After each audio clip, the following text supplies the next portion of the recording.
काय काल शिवसेनेची मीटिंग झालेली आहे, काय पदाधिकाऱ्यांच्या निवडीचं काय बैठकीत विषय झालेला आहे आणि कधीपर्यंत निवडी होण्याची शक्यता आहे? मागच्या महिन्यापूर्वी आमच्या सर्वांचे मार्गदर्शक आदरणीय श्रीकांतजी शिंदे साहेब सोलापूर जिल्ह्याच्या दौऱ्यावर आले होते आणि ते आले असता सर्व कार्यकारिणीची बैठक जिल्हा कार्यकारिणीची त्या ठिकाणी झाली। सखोल माहिती घेतल्यानंतर त्यावेळी नव्या जुन्यांना परत एकदा संधी मिळावी या दृष्टिकोनातून ती कार्यकारिणी बरखास्त करण्याचा निर्णय पक्ष संघटनेनं त्या ठिकाणी घेतला आणि त्या निर्णयानंतर परत एकदा कार्यकर्त्यांची मतं आजमावून घेऊन त्यातली इच्छुकांची मतं आजमावून घेऊन परत एकदा सोलापूर जिल्ह्यातील शिवसेनेची पुनर्बांधणी करण्याचा निर्णय पक्ष नेतृत्वाने त्या ठिकाणी घेतला। आमचे नेते एकनाथजी शिंदे साहेबांच्या मार्गदर्शनाखाली संपूर्ण महाराष्ट्रामध्ये शिवसेनेचा झंझावात वाढत असताना सोलापूर जिल्ह्यामध्ये सुद्धा त्याच पद्धतीनं बांधणी व्हावी या हेतून या ठिकाणी ही आम्ही बैठका लावल्या आणि काल आणि आज अशा 2 दिवसामध्ये संपूर्ण या लोकसभा मतदारसंघातील असणाऱ्या सर्व तालुक्यांच्या पदाधिकाऱ्यांची चर्चा आणि संवाद त्या ठिकाणी होतोय आणि त्याचा अहवाल पक्ष संघटनेकडे या ठिकाणी मी सुपूर्द करेन आणि पक्ष संघटना पुढील कारवाई करेन। विधान परिषदेच्या निवडणुका सुरू आहेत। संजय राऊत असं म्हणतात की ज्या पद्धतीने बिनविरोध निवडणुका झाल्यात अनेक जिल्ह्यांमध्ये ते बघता 150 कोटींचा घोडेबाजार झाल्याचं तुमचं म्हणणं आहे, काय उत्तर असणार? याच्यापूर्वी बऱ्याच वेळा उभाटाच्या सुद्धा सीट्स त्या ठिकाणी बिनविरोध झाल्या होत्या। ज्यावेळी एखादी गोष्ट बिनविरोध होते त्यावेळी त्यांना घोडेबाजार त्या ठिकाणी आठवतो। खऱ्या अर्थानं संजय राऊत साहेब हे अंतराळातनं उडलेलं विमान आहे, ते कुठं जाऊन लँड होईल याचा काय या ठिकाणी अंदाज लागत नाही। पण मी निश्चितच या ठिकाणी सांगेन की आज तिन्ही पक्ष शिवसेना असेल, भाजप असेल, राष्ट्रवादी काँग्रेस पार्टी असेल, हे तिन्ही पक्ष ताकदीनं जनमानसाच्या सेवेमध्ये त्या ठिकाणी गुंतलेले आहेत आणि प्रत्येक महानगरपालिकेमध्ये, जिल्हा परिषदेमध्ये, स्थानिक स्वराज्य संस्थेमध्ये अतिशय उत्कृष्ट कामगिरी या पक्षांनी त्या ठिकाणी बजावलेली आहे आणि या तिघांच्या एकमेकाच्या एक दिलीनं ज्यावेळी या ठिकाणी पुढे जात आहेत त्यावेळी येणाऱ्या विधान परिषदेवर जे या ठिकाणी उमेदवार निवडून जातील त्या तिघांच्या विचाराचे असतील याच्यामध्ये तिन्ही पक्ष काम करताय असं तुम्ही म्हणताय। मात्र कालच्या बैठकीत जे आहे ते शिवसैनिकांनी जे आहे तो भाजपवरती अनेक प्रकारचे आरोप देखील जे आहे ते लावलेले आहेत। कुठंतरी समन्वयाची वागणूक घेत नाहीत, सोबत घेत नाहीत, अशा विषयावरती जे आहे ते काल आरोप लावलेत आणि पहिल्यापासूनच जे आहे ते सोलापुरातले शिवसैनिक आरोप लावतात। हे पहा, जिथं जिथं एखाद्या पक्षाची पालकमंत्री असतात अपेक्षा ही साहजिक असते की दुसऱ्या असणाऱ्या मित्रपक्षांना सांभाळून घेऊन त्या ठिकाणी काम व्हावं। आमचे राज्याचे मंत्री आदरणीय उदयजी सामंत साहेब सुद्धा या ठिकाणी आले होते आणि त्यांनी सुद्धा आपल्याशी संवाद साधला। त्यावेळी हेच सांगितलं की इथं असणाऱ्या पालकमंत्र्यांशी डायलॉग मंत्री स्तरावर त्या ठिकाणी होईल। इथं असणाऱ्या DPCच्या बाबतीतला या ठिकाणी निर्णय असू दे, विविध योजनांच्या बाबतीत असू दे, शिवसैनिक म्हणून जो कार्यकर्ता तळागाळापर्यंत काम करतोय त्याच्यावर कुठला अन्याय होणार नाही याची खबरदारी पक्ष म्हणून आम्ही घेणार आहोत आणि निश्चितच तेही या ठिकाणी एका जबाबदार पदावर आहेत। असा दुजाभाव एकमेकाशी न होता काही ठिकाणी शिवसेनेचे पालकमंत्री असतात तिथं ओरड वेगळ्या पद्धतीनं भाजपचे कार्यकर्ते करत असतात, काही वेळा राष्ट्रवादीचे कार्यकर्ते करत असतात। काम करत असताना काही कमी जास्त होत असतं, निश्चितपणे एकत्रपणे समन्वयानं त्यामध्ये मार्ग काढला जाईल।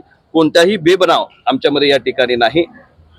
शिवसेनेचं आणि BJPचं महाराष्ट्रामध्ये या ठिकाणी शासन एकत्रपणे काम करत आहे। येणाऱ्या काळामध्ये सोलापूर जिल्ह्याची घडी शिवसेना आपल्या तऱ्हेने या ठिकाणी बसवण्याचा प्रयत्न करत आहे, पण भाजपच्या या ठिकाणी नेत्यांनी सुद्धा त्यांच्याकडे आज इतकी सर्व सूत्र आहेत, त्यांनी सुद्धा शिवसैनिकाला विश्वासात घेऊन काम करावं एवढीच आमची माफक आहे। वरिष्ठांनी सांगूनही माघार घेतली नाही, बंडखोरी झाली त्या ठिकाणी दिसते। आता काही वेळा कार्यकर्त्याच्या अपेक्षा त्या ठिकाणी पुढे गेलेल्या असतात, काही वेळा एखाद्या शब्दावर, आता सोलापूर जिल्ह्यामध्ये आमचे जे अर्ज होते ते साहेबांचा एक शब्द आल्यानंतर ते मागे घेण्यात आले। सांगली जिल्ह्यातले अर्ज लगेच त्या ठिकाणी मागे घेण्यात आले।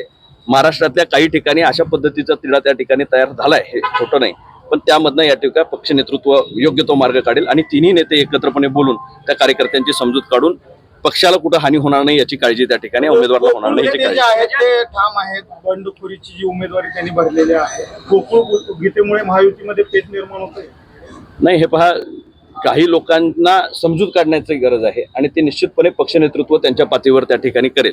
गीते साहेबांना सुद्धा विश्वासात घेऊन पक्ष नेतृत्व त्यांची समजूत काढण्यामध्ये यशस्वी होईल अशी मला खात्री आहे। काही ठिकाणी ज्यावेळी स्पर्धेला सुरुवात होते त्यावेळी प्रत्येकाच्या अपेक्षा असतात, आशा असतात, प्रत्येकानं काहीतरी तयारी केलेली असते आणि त्याला असं वाटत असतं की आपल्याला ह्या निमित्तानं संधी मिळावी। निश्चितपणे इतक्या मोठ्या प्रवाहामध्ये ज्यावेळी काही कार्यकर्त्यांना असं देता येत नाही त्यावेळी काही गैरसमज होण्याची शक्यता असते. नेतृत्व त्याची समजूत काढण्यामध्ये यशस्वी. पालक ज्यावेळेस सोलापूर विधान परिषदेची निवडणूक लागली, आपल्या दोन जे पदाधिकारी आहेत त्यांनी उमेदवारी अर्ज दाखल केला. मात्र उमेदवारी अर्ज दाखल करताना कुठेतरी निधीवरून हा उमेदवारी अर्ज दाखल करतोय. पालकमंत्री निधी देत नाहीत, निधीमध्ये कुठेतरी कमतरता जाणवते. ही तक्रार माझ्याकडे संपर्क प्रमुख म्हणून सुद्धा या ठिकाणी पदाधिकाऱ्यांनी केली. हीच तक्रार मंत्री महोदय आदरणीय उदयजी सामंत साहेबांच्या समोर, श्रीकांतजी शिंदे साहेबांच्या समोर पदाधिकाऱ्यांनी केली आणि निश्चितपणे त्याचाही आम्ही या ठिकाणी आढावा घेतोय. तिन्ही सत्तेतले पक्ष आहेत, त्यामध्ये शिवसेनेचा असणाऱ्या पदाधिकाऱ्यांच्यावर अन्याय होऊ नये ही खबरदारी घेणं हे आम्ही लोकप्रतिनिधी म्हणून आमची जबाबदारी आहे. आमच्याकडे आता खासदार म्हणून या ठिकाणी ज्योतिताई काम करतायत, संविधानिक पदावर त्या ठिकाणी आहेत. डीपीसीच्या निधीमध्ये असतील किंवा इतर या ठिकाणी त्यांना आता त्याच्यामध्ये स्टेक आहे. उद्याच्या काळामध्ये पक्षाच्या वतीनं त्या भूमिका त्या ठिकाणी मांडतील. पक्षानं जो या ठिकाणी फॉर्म्युला ठरवून दिलाय त्यामध्ये आमचे कार्यकर्ते निधीपासून वंचित राहणार नाहीत याची खबरदारी शिवसेना पक्ष निश्चितपणे. पेपर फुटीनंतर काँग्रेस पार्टीचा एल्गार पाहायला मिळतोय. दिल्लीत मोठं आंदोलन चालू आहे. काय नेमकं आज देशभरामध्ये याच्या बाबतीतलं या ठिकाणी आपण पाहिलं असेल की तरुण त्याच्यामध्ये अचानकपणे सामील झाले आणि एखाद्या गोष्टीमध्ये एखाद्या वक्तव्यावरनं तयार झालेलं या ठिकाणी कशा पद्धतीनं रूपांतर होतं. तरुणांच्या भावना समजून घेणं गरजेचं आहे, त्यांची मनस्थिती समजून घेणं गरजेचं आहे. राजकारण एका बाजूला, पण भारतातला तरुण कुठल्याही जातीपातीचा, धर्माचा, राज्यातला, भाषिक असे ना, पण त्यांच्या असणाऱ्या विचारांना खऱ्या अर्थानं आत्मसात करण्यासाठी, इन्कॉर्पोरेट करण्यासाठी पार्टीज आम्ही सुद्धा आता तयार झालो पाहिजे आणि त्याच्यामधनं रेसिप्रोकेटिव्ह अशा पद्धतीचं राजकारण त्या ठिकाणी झाले पाहिजे. त्यांची जी मतं आहेत ती समजून घेऊन निश्चितपणे त्यांच्यावर मार्ग काढण्याचं काम शासन म्हणून आम्हाला करावं लागेल. जे काय आज या ठिकाणी नवीन नाव घेणार नाही, पण कुठलीही पार्टी नव्यानं या ठिकाणी तयार होत असेल त्याला जर पाठिंबा वेगळ्या पद्धतीनं मिळत असेल, सोशल मीडियातला पाठिंबा आता जमिनीवर कसा उतरतो हे आता अजून काळ त्याला या ठिकाणी सांगेल. पण अशा वेळी जे या ठिकाणी रुटेड पार्टीज आहेत, ज्यांनी जमिनीवरचं काम त्यांचं त्या ठिकाणी चालू आहे, त्यांनी सुद्धा पॉझिटिव्ह अँगलने ह्या गोष्टीकडे पाहणं गरजेचं आहे आणि त्यातनं जे चांगलं आहे ते घेऊन आपल्यामध्ये जर काही दुरुस्ती करणं गरजेचं असेल तर निश्चितपणे केली पाहिजे ह्या मताचा मी आहे. प्रमुख मागणी आहे की धर्मेंद्र प्रधान यांचा राजीनामा आणि शेवटी हा केंद्र शासनाचा निर्णय तो आदरणीय प्रधानमंत्री जे हे प्रधानमंत्री महोदयांच्या अखत्यारीतला विषय आहे. शेवटी त्यांच्यापाशी त्यांनी एखाद्याची मागणी असती, त्यांनी आता आंदोलक म्हणून त्यांनी ती मागणी केलेली आहे. शेवटी निर्णय हा सर्वोच्च प्रधानमंत्र्यांचा आहे.